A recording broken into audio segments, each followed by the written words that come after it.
for Dogma Chronicles. It's Sunday. Come on, dog, stop pulling. I just had some, I guess, minor surgery a couple days ago, so I'm still not feeling like being dragged around by this dog. Anyway, today's, one of the saints today lived to be 107 years old. I think he was a monastic. But I wanted to talk a little bit about, I reread Job chapter 7, verses starting at 1, and the readings for today's Mass. And Job is just getting one suffering after another, and he says, life is just being a slave, it's just drudgery. I wake up, my person's life lasts like the time of the weaver's, I don't know, some machine, like basically the clap of a hand, and it's over, the wind blows and you're done. And Job's having his faith tested, and at some point, I think he says something like, I should just sit here under this tree and die. Why shouldn't, unless I'm confusing that with Jonah. I think they both did. Anyway, Job was tested, but he never cursed God. I think he may have cursed his own life, but I don't think he cursed God. And Job was getting all these sufferings. He lost his family, he lost his home, he lost all of his children. He was getting bodily illnesses or something, and he still remembered, or maybe he didn't. Isn't that where he did forget his place, that God's in charge and has a plan and he doesn't really know? Isn't that the famous, where were you, Job, when I told the waters on the shore where to stop, when I grew the giraffe just as big as it is, when I put the sun in the sky and the stars and the moon? What do you know? How can you talk about my plan? No. We had a Pentatone that got old. They threw it out here for, I guess, the birds and the squirrels. And I thought I threw it where he wouldn't get it because it was in a gate, but he found it, one of the pieces. Anyway, so Job reminded me of a young man who I won't say who it is, but who was talking to me, mentioning how life was, but this was more of a politics and a social thing where he has to work, and supposedly people today can't have children because it's too expensive, and they can't get an education, they can't get a decent job, and they can't afford rent, and everything is so expensive. And then he is working. He's working, I think, like manual learning trades. But anyway, and he was just talking about the futility.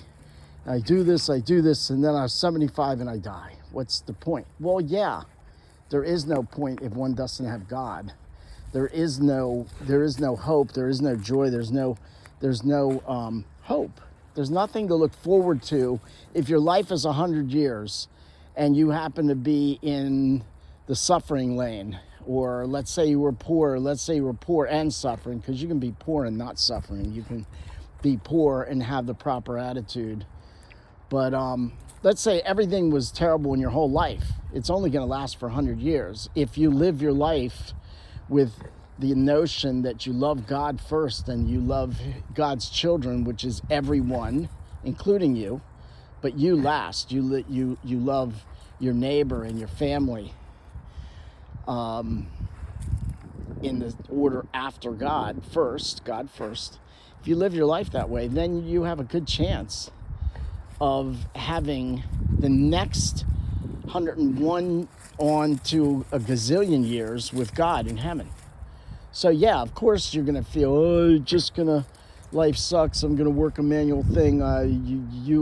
Your generation has left us in such a fix, such a pickle, that we can't even pay our rent, we can't even do this. Well, yeah, but I mean, if you work hard in this country, if you work hard and you have some luck, and you learn different things like trades, you learn something to make yourself of value, whether it's being a plumber or a gardener or a lawyer or a doctor or a printer or whatever, from top to bottom, mechanic, whatever you learn, you'll be able to make it with luck. Not always, and everyone doesn't. There's 8 billion people in this world. Someone's going to be poor and suffer their whole life. Obviously, it's just a numbers thing. And someone's going to be brutally rich. Someone's going to be brutally rich and generous. Somebody's going to be brutally rich and hoarded. And that's just the way it is. But each of them and each of us is going to be judged, we're told. And if those people in whatever state, poor, rich, generous, stingy, live with God as their first love, their family and friends as their second love, and their community as their third love, then they should be fine, even if they suffer the full 100 years. So anyway, I was thinking about Job, and I was thinking about this conversation with this young man. And yeah, if you don't have a God, if you don't think there's something after this, then yeah, it's going to be a bit depressing. It could be. Especially if you're like the vast majority, probably 60%, well, I would say 60% of the country, of our country, is going to be in the middle, whatever, is not going to be rich. Let's just say there's that 1%, and then there's probably another 40% that are pretty dang rich and pretty comfortable. But everybody gets sick. No matter how rich you are, anybody can get cancer. Anybody can have a car accident.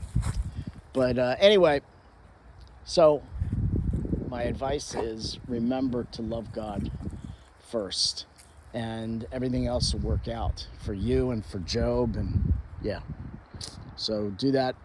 Ask the saints to pray for us. Ask Job to give you his wisdom that he ended up getting, and pray for the souls in purgatory. You all right?